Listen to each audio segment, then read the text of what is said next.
Hello friends and students, welcome to my channel. Today we have learned about the resources and the development. It is a chapter from Geography class 10. Okay, now first of all, what is resources? Resources means संसाधन जो हमारी इस प्रकृति में ही है, जो संसाधन है वही resources है. सबसे पहले हम resource का definition पढ़ेंगे. So what is the definition of resources? Everything available in environment that human value and capable of satisfying their need. They also help to economic and the political development of our country or that country. Okay, means संसाधन और resource क्या है? Resource वो संसाधन है जो कि हमारे पूरी अपने संसाधन जो कि किसी भी कंट्री को उसकी उन्नति, उसकी इकोनॉमी, आर्थिक व्यवस्था को भी बढ़ा या कम कर सकता है, उसे हम रिसोर्सेस कहते हैं. ये हमको मूलतः कहाँ से मिलता है? We get from this, that is water, land, forest, animals and minerals. All these are the resources of our atmosphere. Okay, so now what should be a resources? A resources should be what? So this is divided into three parts.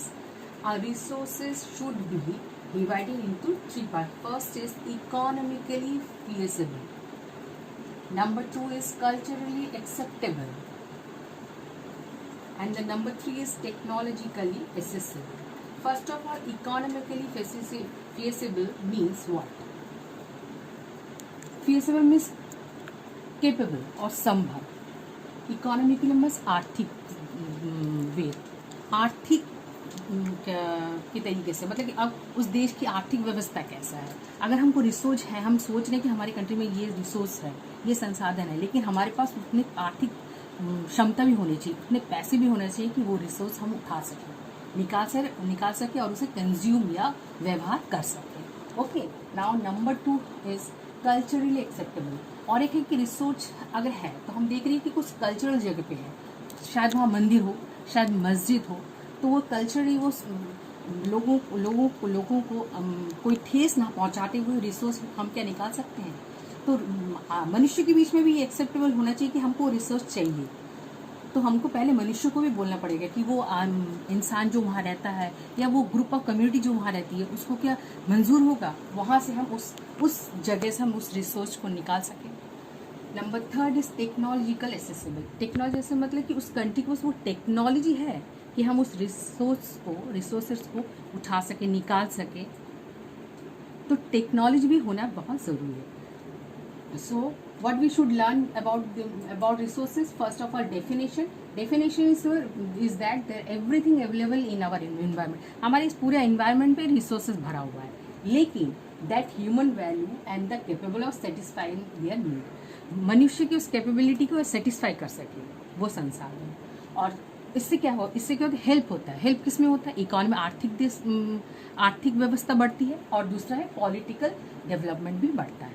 ठीक है, तो हमने इसमें कहाँ से हमको environment से हमको क्या क्या मिलता है? रिसोर्सेज, वाटर मिलता है, land, forest, animal and minerals. Okay, and resources should be what?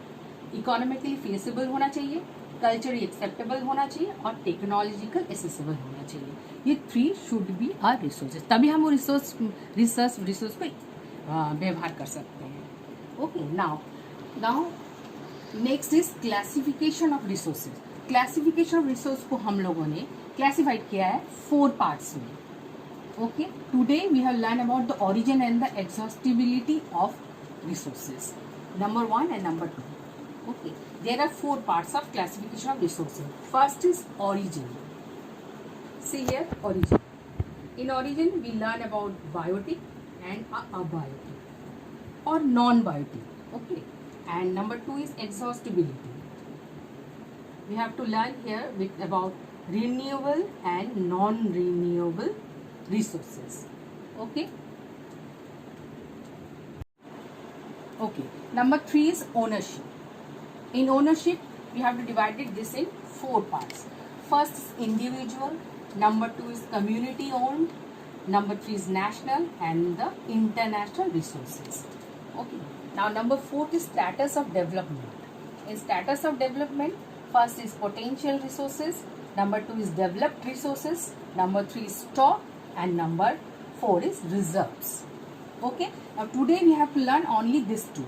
In next episode, in next video, I will tell about the ownership and the status of development.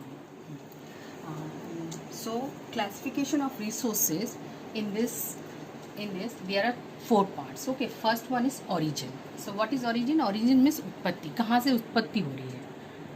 Okay, in origin there are 2 parts, 2 types. First is biotic and another is non-biotic. So what is biotic? First of all, the meaning of bio means life and ic means like. So life like that resources are called biotic resources. Okay, now what is the definition of biotic? Biotic is a resources that are those resources which are originated from living things. Previously I told you that bio means life and ic means like. So life like things or resources are called biotic resources. For example, plants, animals, birds and coal. These are the natural resources. Okay. So again I told the definition, that is biotic resources are those resources which are originate from living things. For example, plants, animals, birds, coal. Approximately 85% of the world total food depend on biotic resources.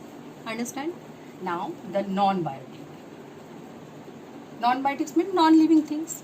So the non-living things products like minerals, water, metal, stone, etc., which provide by the nature is called abiotic resources.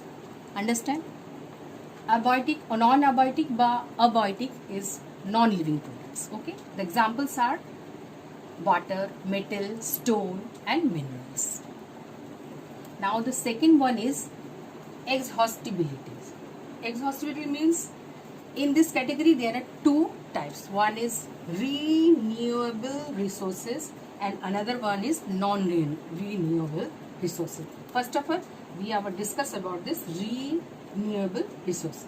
What is renewable resources? Renew means नया, जो नया हो सके, जिसे हम again repeat कर सके.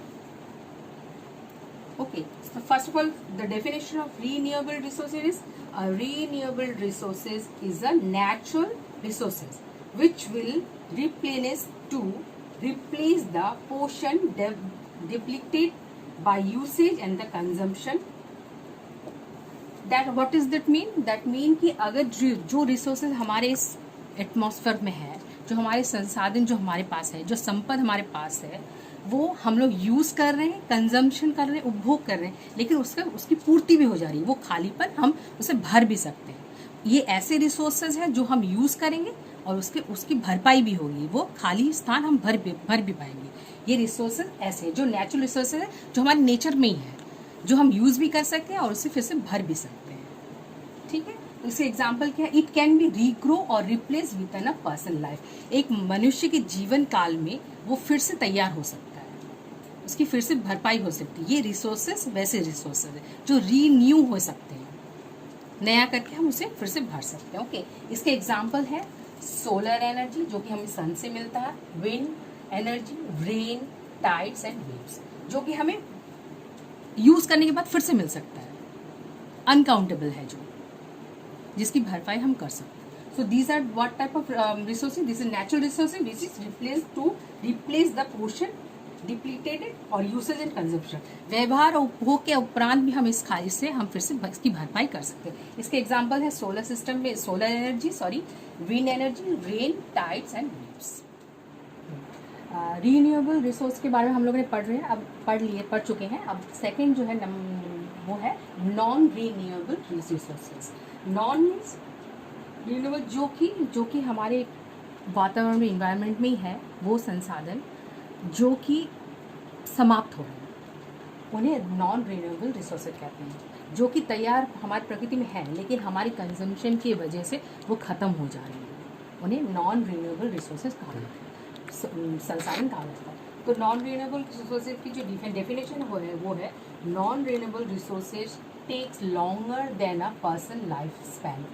एक मनुष्य के जीवन चक्र में जो समय होता है उससे भी ज़्यादा, बहुत ज़्यादा समय लगता है इस नॉन रिन्यूएबल रिसोर्स संपत्ति को तैयार होने में, संसाधन को तैयार होने में।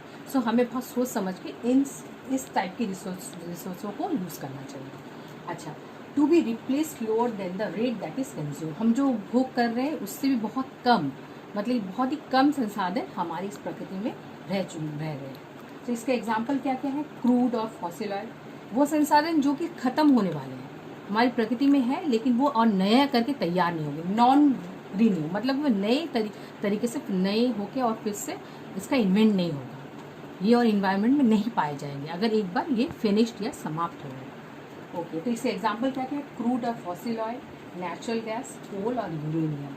The fossil fuel industry extract crude oil from the ground and convert it to the gasoline. ये जो फॉसिल ऑयल है इसको भी तैयार होने में बहुत समय लगता है, बहुत कई मिलियंस ऑफ ईयर्स लग जाता है, क्योंकि इसमें ये भी जो तैयार वो है buried of animals and plants.